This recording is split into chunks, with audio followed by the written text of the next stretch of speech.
Today, we're looking at a blue ink from Iroshizuku Asa gao, or Morning Glory.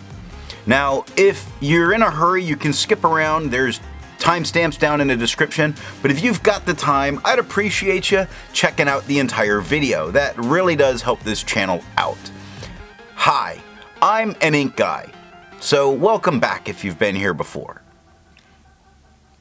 If you're interested in blue inks and want to take a look at some different ones, there's a link down in the description to all of the blue inks that have been reviewed here.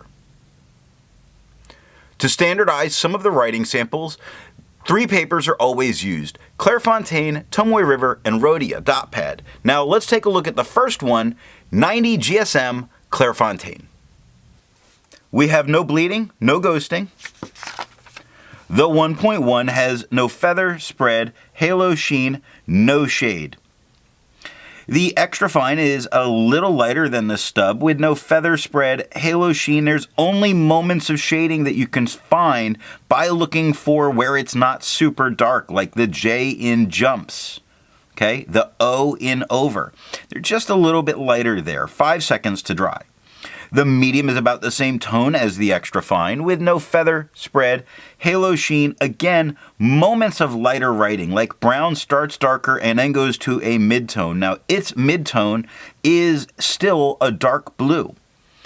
9 seconds to dry. The scrubby for both do show some color variation, far left to far right, and we do get a little bit there. The smear test says you could likely recover this if you smeared while you were writing. To make sure there's a range of experience with this ink, all of the writing samples are always done with this Jinhao 159 with a 1.1 stub, this Jinhao X 450 with a medium, and this Jinhao X 750 with an extra fine. Then a Sailor 1911 with a music nib was inked up, used for a day, and used to take the notes for this video. Now, let's take a look at the second standard paper, 52 GSM Tomoe River. We get no bleeding and no ghosting. The 1.1 has no feather, spread, halo sheen, or shade.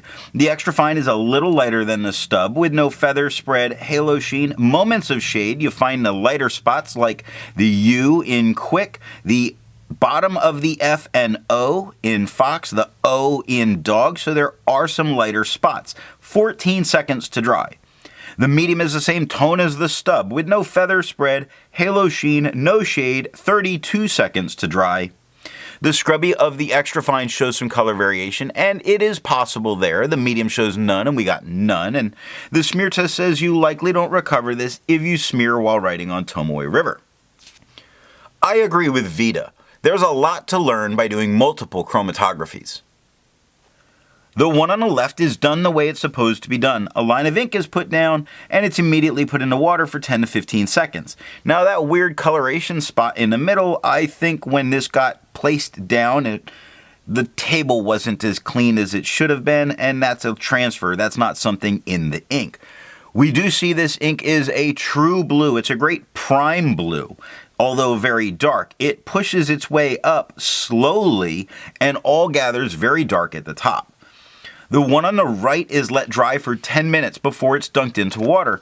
And we see a bunch of that blue really bonding with the filter paper at the bottom, and a lot of it still moving up. It does say that this may be just a little bit of a persistent ink. Now, the third standard paper, 80 GSM Rhodia dot pad. We have no bleeding, no ghosting. The 1.1 has no feather, spread, halo sheen, or shade. The extra fine is a little bit lighter than the stub with no feather, spread, halo sheen. Some shade spots. Look at how fox starts a little lighter, gets very dark at the X. Brown starts a little darker, gets a little lighter. Again, the shading is very subtle here because it's from a very dark to a very, very dark. 6 seconds to dry. Medium is the same tone as the stub with no feather, spread, halo sheen, no shade, 9 seconds to dry. The scrubby of the extra fine shows some color variation, and we did get it. The medium shows some color variation, and we got none. The smear test, you could likely recover this if you smeared while you were writing. Resistance tests are done to see how this ink can be expected to perform on the page, and more importantly, how hard it may be to clean from your pen. The smear is allowed to dry for 3 days before testing it.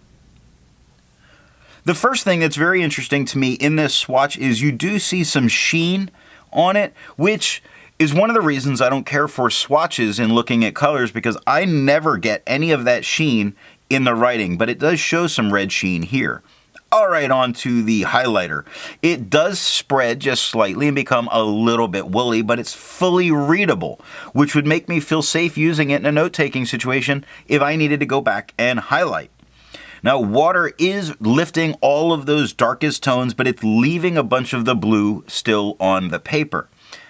Pen Flush is doing a little bit more than the water does. What's left is a lighter blue, so it is breaking it down even more. And the 1/3 bleach solution is starting to move it. You see some of the white of the paper coming through, and you see this really cool turquoise left behind. So if you were trying to get some art in here, you could, I guess, use bleach on top of this and get that really cool turquoise to come out. Now, it only took water to get this out of my pen. For the additional writing samples, the paper is changed up regularly to give a lot of varying experiences. And this first one is done on TWSBI notebook paper. We have no bleeding, no ghosting.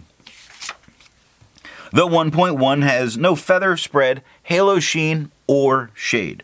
The extra fine is the same tone as the stub with no feather, spread, halo sheen, no shade, 8 seconds to dry.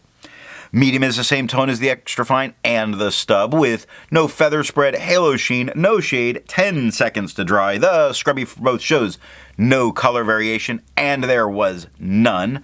The smear test, I don't know that you could recover this if you smeared while you were writing. For the inks tested, there is an average viscosity or flow of 2.5, with the realm of normal being from 2.1 to 2.9.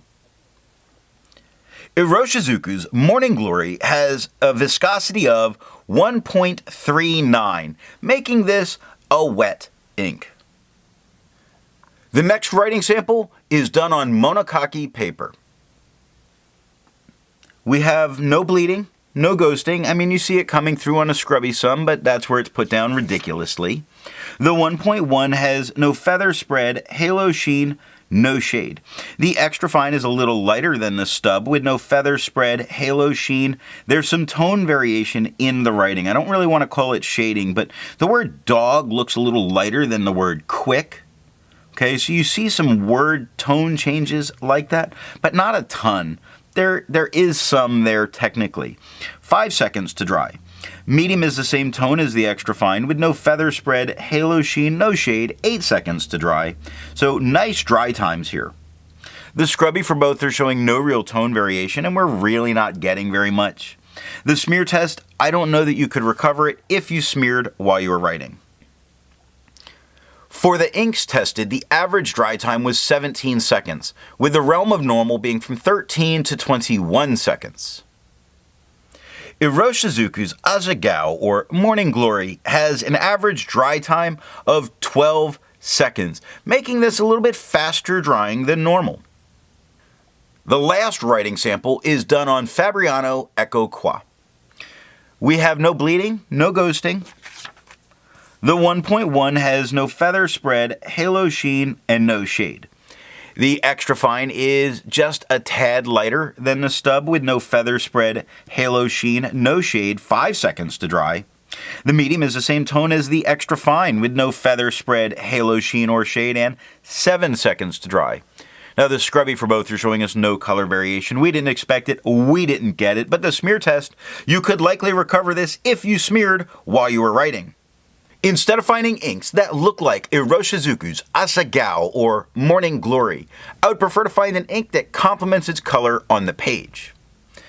One of the things I like using with dark blues is a brown tone, a nice golden brown. So I went with Akkerman Dutch Masters No. 4.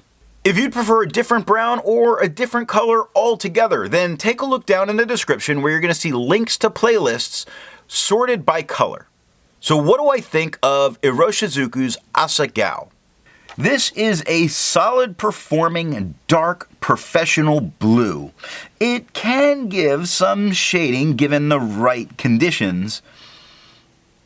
I'm stuck at I know I don't love it, but have no trouble in using it. So It seems a little contradictory there. It wouldn't hurt my feelings to use up bottles, but I'm not running for it.